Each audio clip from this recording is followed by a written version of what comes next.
ये अच्छी परंपरा नहीं है।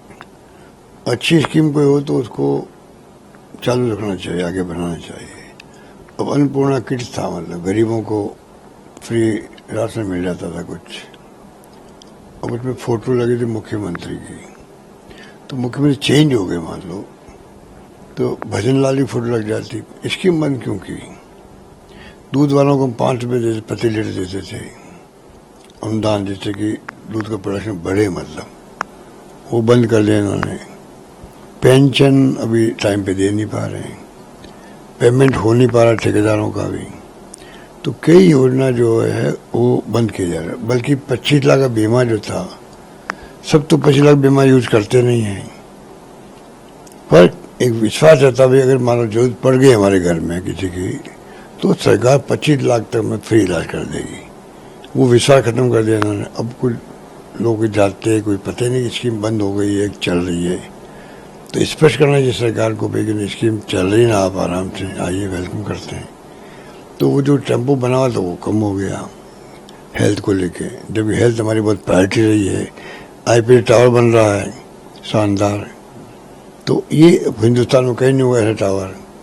तो भाई जितना काम होने किया वो मैं समझता हूँ सरकार बदलने, तो डेमोक्रेसी के क्या कारण है तो अलग सब्जेक्ट हो सकता है, पर ये सरकार जिस प्रकार से बिहेव कर रही है वो मैं समझता हूँ उचित नहीं कह सकते हम लोग, ये मानता हूँ मैं। सर हरियाणा में क्या कुछ विश्लेषण रहा आपका हार को लेकर, क्योंकि कहीं ना कहीं क्या गठबंधन की वजह से आपको हार झेलनी पड़ी, क्योंकि आप पार्टी की वजह से बहुत सारी सीटें ऐसी है जो कम मार्जिन में।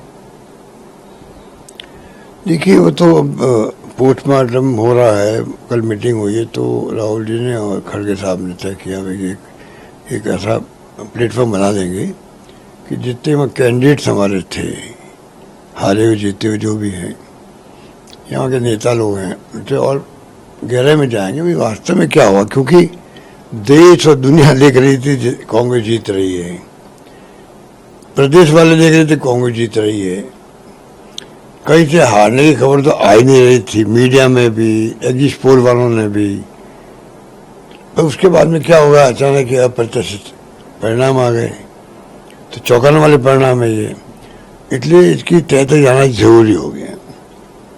अब क्या हम लोग बात करते हैं जो चुनाव हारता थी पार्टी, कि भाई गुटबाजी थी वहाँ पर, और कॉन्फ्लिडेंस हो गया, जाति समीकरण बदल गए, ये 3-4 बातें होती रहती है।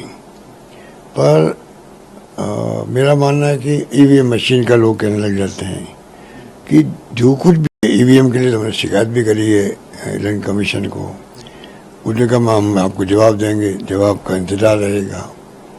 पर जो हालात बने हैं ये पहली बार देख रहे हैं चुनाव में कि इस प्रकार के हालात बनते हैं और परिणाम बिल्कुल उलट जाते हैं। ऐसा मैंने पहली बार देखा इस प्रकार से जो हरियाणा में हुआ है। हरियाणा में कैसे हुआ ये समझ के परे सबके, बल्कि बीजेपी नेता कह रहे थे कि भाई कांग्रेस जीत रही है। हमने मीटिंग हमारी सीमित मीटिंग कर दी हम लोगों ने, बड़े नेताओं की भी, तो वो खुद बोले थे 4 तारीख तक तो बोले थे, 5 को परिणाम आते तो सब कुछ चौंकाने वाले होते हैं। तो फिर शक होता है, ईवीएम पे शक होता है, जैसे आप कहते हो गठबंधन करते तो क्या हो जाता। ये तमाम बातें जो है ये आती है सामने। पर मेरा मानना है जब तक आप तय पे नहीं जाओ तब तक कोई कमेंट करना उचित नहीं है। सर महाराष्ट्र होने वाले हैं, क्या लगता है वहाँ पर भी आप गठबंधन? नहीं, देखिए ऐसा है कि गठबंधन तो खैर चल ही रहे हैं, पर जो लोग कहते हैं भाई अब चुनाव में हार गए तो वहाँ क्या होगा, लेकिन थोड़ा बहुत तो झटका सबसे लगता है पार्टी को, वर्कर्स को लगता है। पर स्थिति समय के साथ समझ जाती है कि हरियाणा की स्थिति दूसरी थी, महाराष्ट्र की स्थिति दूसरी है, वहाँ की गवर्नेंस कैसी हो रही है, वहाँ इश्यू क्या है, वहाँ क्या क्या लोगों की फीलिंग्स है वो अलग होती है। तो मेरा मानना है कि वहाँ के यहाँ के परिणाम का बहुत बड़ा असर वहाँ नहीं पड़ने वाला है। यहाँ पर भी सर उपचुनाव है,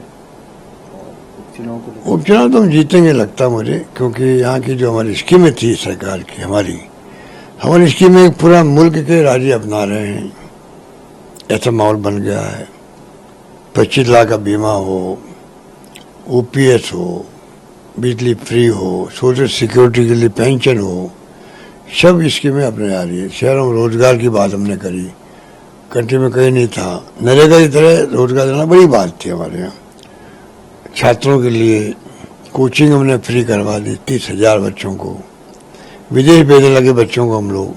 तो हमारी स्कीमों में तो कोई गिनती नहीं है, इतना उससे दौरा बन गया था।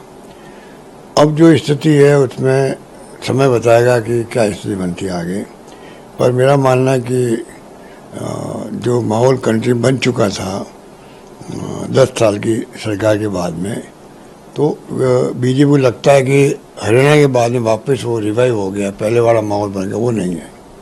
मेरा मानना है कि पहले वाला माहौल नहीं बनने वाला है।